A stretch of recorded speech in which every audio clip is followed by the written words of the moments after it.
Hello and welcome to our English Learning Podcast. I'm Ada, and today we have a really interesting topic to discuss.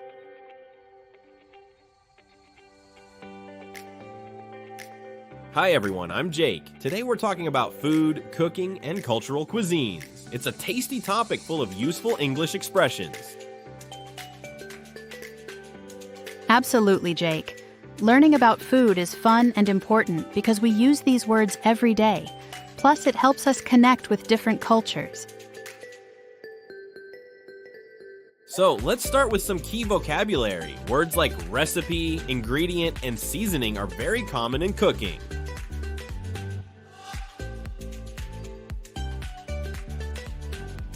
Yes, and don't forget verbs like chop, stir, and boil.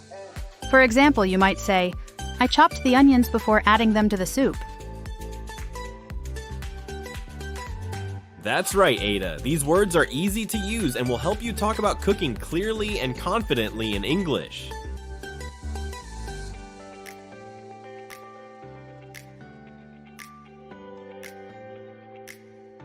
Also, when talking about cultural cuisines, we use phrases like traditional dish or local specialty. For example, sushi is a traditional dish from Japan. Exactly, and sometimes we describe food with adjectives like spicy, sweet, or savory. These words make your descriptions more interesting.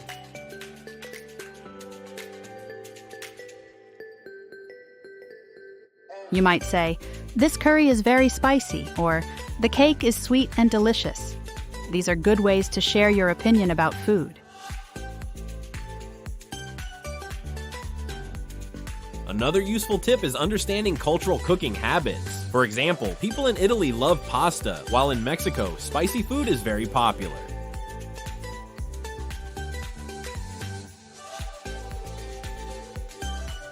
Yes, and when you learn about these habits, you understand why certain ingredients or cooking methods are common in different countries.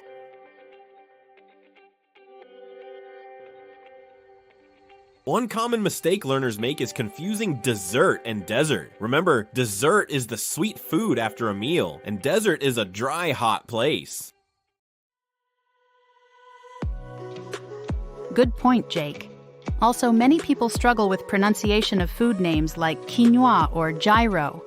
Practice slowly and listen carefully to native speakers.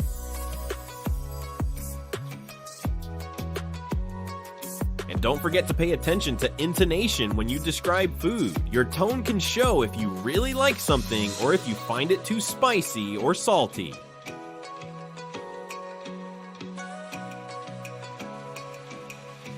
Here's a tip. When you're unsure about a word or phrase, ask for clarification. You could say, could you explain that word about cooking again? That's very helpful.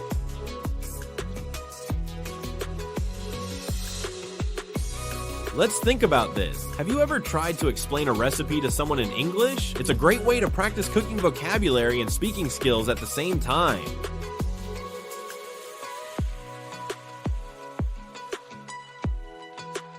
Or when you visit a restaurant, you can talk about the menu using the words we learned today.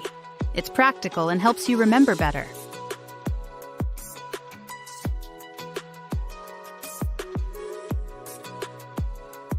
Cultural awareness is also important. Food reflects culture, so when you discuss food, you learn more about people's lives and traditions worldwide.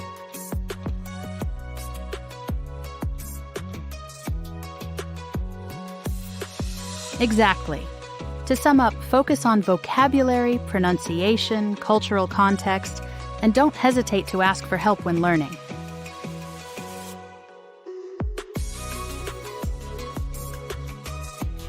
And remember, practice makes perfect. Try cooking a new recipe in English or watch cooking shows to improve your listening and speaking skills.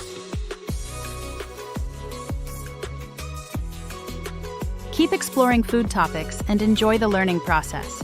English learning should be fun, and food is a great way to stay motivated and curious.